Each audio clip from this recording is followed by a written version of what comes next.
Olá, boa noite. Seja bem-vindo ao Jornal da Record. Anvisa autoriza o Instituto Butantan a testar em humanos uma vacina contra a Covid-19. Justiça determina que o governo retire garimpeiros de terras indígenas para evitar coronavírus. Supremo Tribunal Federal envia para a primeira instância inquérito contra o ex-ministro Abraham Weintraub. Agora, no Jornal da Record. Oferecimento Bradesco, reconhecendo e incentivando nossa gente guerreira.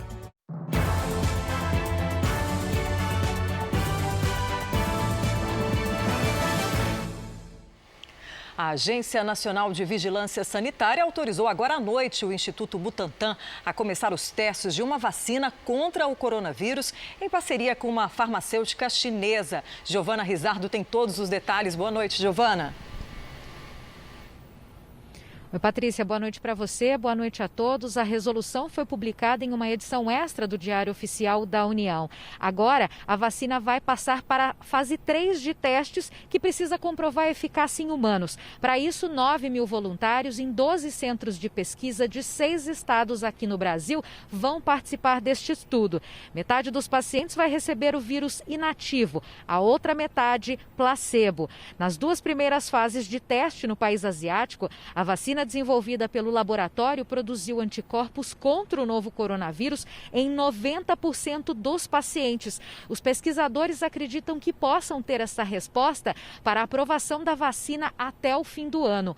Patrícia. Obrigada, Giovana. A Prefeitura do Rio de Janeiro entrou com ações na Justiça contra o governo do estado para receber dinheiro de impostos. Vamos falar com o repórter Pedro Paulo Filho. Boa noite, Pedro. Qual é a reivindicação? Oi, Patrícia, boa noite para você, boa noite a todos. Olha, a Prefeitura do Rio quer a devolução de pelo menos 50 milhões de reais referentes à arrecadação do Imposto sobre Serviços, o ISS. Esse dinheiro teria sido recolhido pelo Estado junto a empresas localizadas aqui na capital fluminense e não repassado aos cofres municipais. A Prefeitura também cobra na Justiça o aumento do valor do repasse mensal do ICMS para 15 milhões de reais por mês, em troca do perdão de uma dívida do Estado que já chegaria a quase 4 bilhões de reais. Os repasses são uma obrigação constitucional e o município diz que precisa desse dinheiro para cobrir os gastos com as ações de combate à Covid-19. O governo do Estado informou que ainda não foi notificado. Patrícia. Obrigada, Pedro. Vamos ao último levantamento oficial do coronavírus no Brasil. Segundo o Ministério da Saúde, o país tem mais de 1,5 milhão de casos confirmados de Covid-19, com 63.174 mortes. Foram 1.290 registros nas últimas 24 horas. Ainda de acordo com o boletim do Ministério da Saúde, 868.372 pacientes estão curados e 607.535 seguem em acompanhamento. O Tribunal Regional Federal da Primeira Região, com sede em Brasília, determinou a retirada de garimpeiros na terra indígena Yanomami, em Roraima. Vamos à capital federal com o repórter Luiz Fara Monteiro. Boa noite, Fara. Oi, Patrícia, boa noite. A alegação do Ministério Público Federal é que os indígenas vivem uma situação dramática com o coronavírus por causa da contaminação provocada pelos garimpeiros. A União terá um prazo de 15 dias para iniciar o enfrentamento da pandemia na região. Um plano emergencial que contemple a retirada dos garimpeiros deve ser elaborado e apresentado à Justiça em até 5 dias. E ainda na sequência, entrar em prática com prazo máximo de 10 dias. A Justiça determina ainda que o governo federal crie um plano para conter o avanço da doença nesta área indígena. Patrícia. Obrigada, Fara. Daqui a pouco eu volto com você direto de Brasília. Nos Estados Unidos, a nova escalada do coronavírus preocupa as autoridades. E é para lá que nós vamos com a correspondente Heloísa Vilela. Boa noite, Heloísa. Boa noite, Patrícia. Olha, aqui o número de novos casos aumentou em 40 dos 50 estados do país. Em 24 horas, os Estados Unidos registraram mais de 53 mil novos casos de Covid-19. Foi o 6º recorde em 9 dias. Em 11 estados, a curva de contaminação está subindo mais rápido. Entre eles, Califórnia, Flórida e Arizona. No Texas, o governador mudou de política e passou a exigir o uso de máscaras. Mas o número de mortes diminuiu. Se antes entre 7% e 8% dos infectados morriam no país, agora são 5%. Aqui em Nova York, novos casos, internações e mortes continuam caindo. O estado já está na fase 4 de reabertura, mas aqui na cidade o prefeito decidiu esperar um pouco mais até permitir a reabertura completa dos negócios. Patrícia. Obrigada, Heloísa, pelas suas informações. O advogado-geral da União, José Levi, considera normal a prorrogação do inquérito sobre as fake news pelo Supremo Tribunal Federal. Mas ele ressalta que a apresentação de uma eventual denúncia ou a decisão de arquivar o inquérito é prerrogativa da Procuradoria-Geral da República. José Levi foi o convidado do JR Entrevista desta sexta. O fundamental aqui é que existam critérios claros para os desdobramentos subsequentes. E o mais importante de todos é, para que jamais alguém investigue, denuncie e julgue, é fundamental que, inclusive nesse inquérito também, se for necessária a apresentação de alguma denúncia, essa denúncia ocorra única e exclusivamente por quem tem direito, que é o Ministério Público Federal, no caso. E está ocorrendo isso? Com certeza. Esse é o grande ponto e isso é uma coisa que tem que ser dita. Em nenhum momento o presidente do Supremo Tribunal Federal pretendeu ele apresentar denúncias.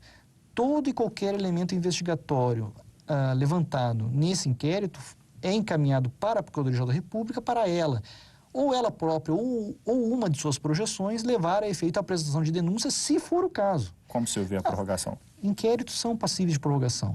Qual que é o trabalho que vocês têm feito para diminuir os atritos entre o Executivo e o Judiciário? Os poderes precisam dialogar constantemente. O ministro André Mendonça, o ministro Jorge Oliveira e eu, nós somos muito imbuídos da necessidade de diálogo. E me parece que é um esforço, um empenho, uma dedicação diuturnos que nós fazemos com muito gosto de nos colocarmos à disposição desse diálogo. E esse diálogo, enfim, me parece que é, no melhor sentido da expressão, a realização da democracia e de uma democracia com boa qualidade. Ou seja, aquela democracia em que as pessoas conversam e se entendem. Ministro, mas o clima está melhorando? Porque a gente sabe, o presidente da República questionou publicamente decisões do ministro Alexandre de Moraes. Com essas conversas, nos bastidores, como que está? O clima está melhor? O clima parece que é muito bom. Né? E é muito bom porque, numa democracia pautada no diálogo, o diálogo pode variar no tom, pode variar no volume, mas o importante é que ele sempre ocorra. E ele sempre ocorrendo entre pessoas de boa vontade, a gente chega necessariamente a um denominador comum positivo. Me parece que é isso que nós temos. Essa reunião, ministro, com o ministro Alexandre de Moraes foi um ponto mesmo de inflexão, porque a gente vê que a partir daquele momento paramos de acompanhar diariamente embates, principalmente entre o Poder Executivo e o Poder Judiciário. Houve um acordo ali na mesa? O que foi colocado, discutido, que o senhor pode trazer para a gente, que a gente viu o efeito desse encontro? A partir daquele momento, nós temos uma maior harmonia evidente entre os poderes neste momento. Olha, de coração, eu digo, não foi um ponto de inflexão. Foi um ponto muito natural de um diálogo que é incessante. E não pode ser diferente. O diálogo tem que ser permanente. Talvez isso que vocês mencionem como sendo uma melhora no diálogo, eu diria que talvez seja simplesmente o diálogo afinando cada vez mais na medida em que ele vai se desenvolvendo. É natural. Um outro processo que também foi uma atuação do senhor bem recente com relação ao uso de máscaras por parte do presidente da República. Um cidadão entrou com uma ação pedindo uma multa específica para o presidente, obrigando o presidente a usar as máscaras. E a argumentação do senhor que não havia necessidade de uma decisão somente para o presidente da República. Explica para a gente, por favor. Não é possível reduzir o presidente da República a um cidadão de segunda categoria. Esse tipo de ação, infelizmente, acena com esse tipo de coisa. É quase um vilipêndio ao próprio presidente. É reduzi-lo na sua condição de cidadão de uma maneira indevida dentro do esquadro próprio de uma república.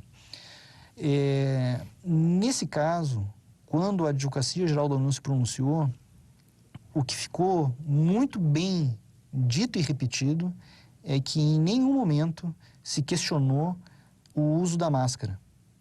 O que se questionou foi uma obrigatoriedade repetida e desnecessariamente repetida do uso da máscara. O Supremo Tribunal Federal enviou para a primeira instância da Justiça Federal em Brasília o inquérito que investiga o ex-ministro Abraham Weintraub por racismo contra o povo chinês. Voltamos a Brasília para falar com o repórter Luiz Fara Monteiro suas informações. Fara. Patrícia, essa decisão foi do ministro Celso de Mello, o decano mais antigo do Supremo Tribunal Federal. O envio dos autos à primeira instância da Justiça Federal se justifica por Weintraub ter perdido o foro privilegiado ao deixar o cargo de ministro da Educação. O inquérito apura se Weintraub cometeu o crime de racismo ao ironizar da maneira pela qual o povo chinês fala português. Na publicação feita numa rede social em 4 de abril, o ex-ministro insinuou ainda que a China poderia se beneficiar de propósito da crise mundial causada pelo coronavírus. O ministro, na sequência, apagou a postagem. A Embaixada da China no Brasil classificou as declarações como completamente absurdas e desprezíveis e com cunho fortemente racista. Patrícia. Obrigada, Fara, pelas suas informações. A live JR desta sexta foi com o secretário especial de Previdência e Trabalho do Ministério da Economia, Bruno Bianco. Ele adiantou que o governo deve prorrogar por mais 2 meses o benefício emergencial para trabalhadores com contrato suspenso ou jornada de trabalho reduzida. Já rendeu ali aproximadamente 12 milhões de acordos feitos por todo o Brasil, que tem preservado o emprego e a renda dos brasileiros. O presidente da República provavelmente sancionará a MP 936, que veio do Congresso Nacional já aprovada, e tão logo ela seja sancionada, nós já mandaremos um decreto presidencial para prorrogar essas possibilidades para todos os empregados e para todos os empregadores do Brasil. Estamos preservando a renda, estamos movimentando a economia, estamos preservando empregos, estamos preservando a renda e também as empresas do Brasil. Tudo isso é muito importante no momento de retomada. Pagamos muito do auxílio emergencial também, um investimento muito significativo, mas mantivemos 60 milhões de pessoas comendo, mantivemos a subsistência de 60 milhões de brasileiros. Qual que é o plano para essas pessoas no pós-pandemia? Aqueles que precisam da ajuda, terão ajuda.